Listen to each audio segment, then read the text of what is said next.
I'm Jethro Pettit. I'm a researcher at the Institute of Development Studies in the Power and Popular Politics cluster. And I'd like to talk about research that our team is doing around issues of citizen engagement in governance and efforts to strengthen civil society and to strengthen the participation and voices of people in decisions that affect their lives. And the kinds of methodological challenges and changes that we are seeing in the way we go about this research. I'd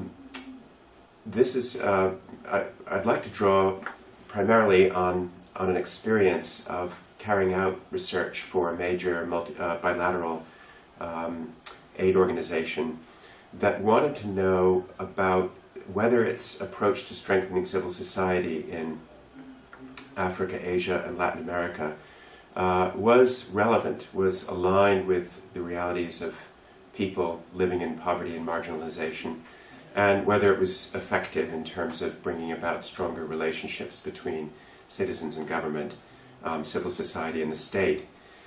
And when we began to look at these questions, this was a qualitative research study, we realized that really it would require a range of qualitative methods, not only sort of carrying out interviews and focus groups with stakeholders and actors at different levels in kind of various positions, and particularly when it came to understanding the experience of the citizen and the experience of people living in poverty and marginalization, and how those experiences affect their willingness and ability and agency in engaging with civil society or government.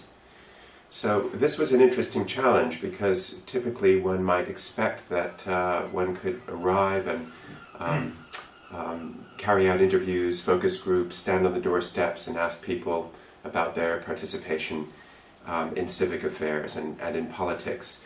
But very often you'll get a certain kind of an answer and a certain lack of a real depth of understanding of what's going on in people's lives and how that affects their engagement. So this was a very innovative study that decided to use an approach called the reality check approach. Reality checks involve researchers arriving and spending time, that is up to a week, in a community and living with families and with households, and not going about a systematic set of questionnaires or taking notes or carrying out sort of a research protocol in the sense one might expect in some qualitative research.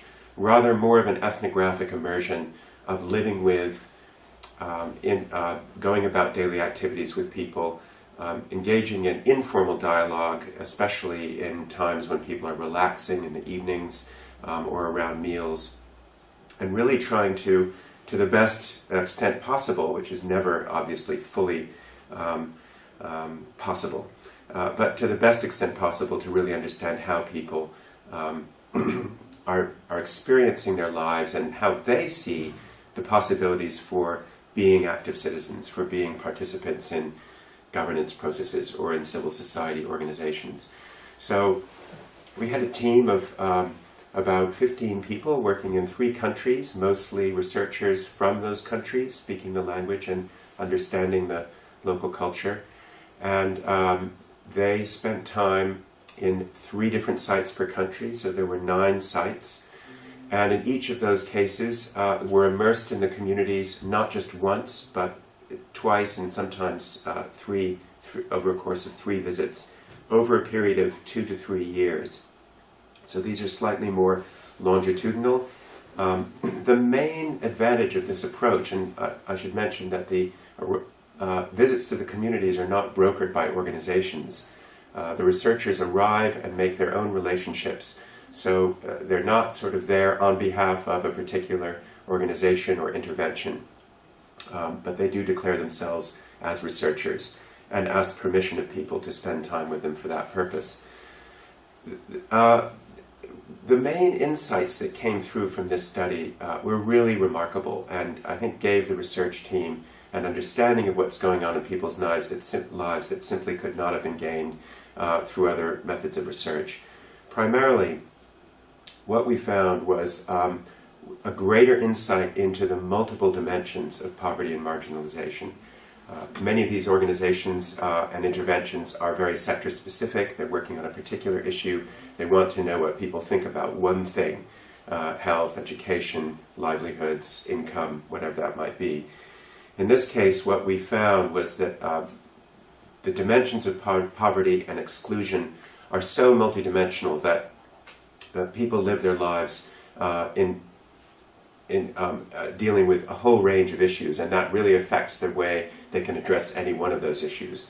They may be so caught up with livelihood demands that they don't have time to deal with other issues. The other thing that came through very strongly in this study was what we ended up calling rational passivity.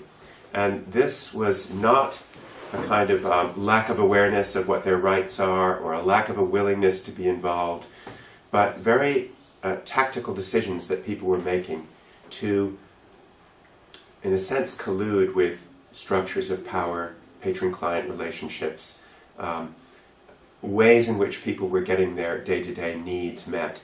And that tactical collusion with power and with patronage systems prevented them from being active, engaged citizens in the sense that many development programs expect people to take up in terms of giving voice and being involved in meetings, going to consultation processes, participating. And so these realities then were brought into comparison with the kinds of approaches, theories of change, and interventions of various organizations working at different levels, from local to national, and through to global strategies for civil society strengthening. And what we found was a misalignment in some cases of strategies that assumed citizens to be active liberal agents, willing and able to give voice to their rights and to demand them, and the reality that people are, in a sense, coping and colluding with the very systems that are causing poverty and driving marginalization. And that different approaches are needed to work on deeper processes of empowerment and building new forms of leadership and new forms of citizen action that don't make these simplistic assumptions about citizenship.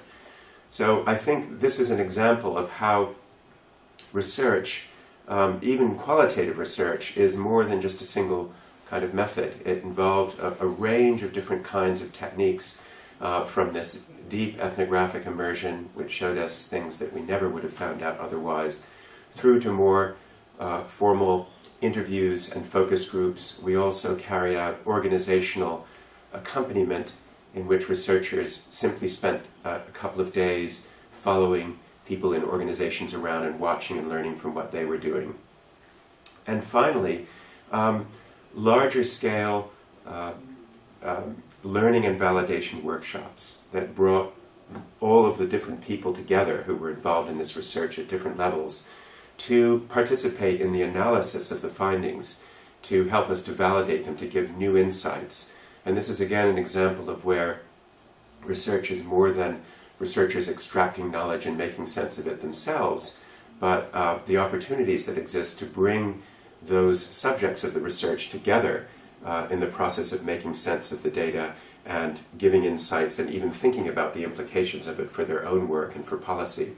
And these learning processes were built in throughout the 3-year research program, right through to the level of the organization that commissioned the research and their partners at the highest level. So the learning process, by the time the research was done, it was not about filing a report and then trying to influence people. In a sense, the influence had already taken place through the course of the research and the learning that was embedded within it. So I think these are some of the implications of, for the future of research and the role of researchers, that we need to be thinking in multidimensional ways about our approaches, designing those approaches appropriately to meet the needs of the particular research, and above all, to think about ways that all the stakeholders in the research can be part of the analysis as well as the provision of data. Thank you.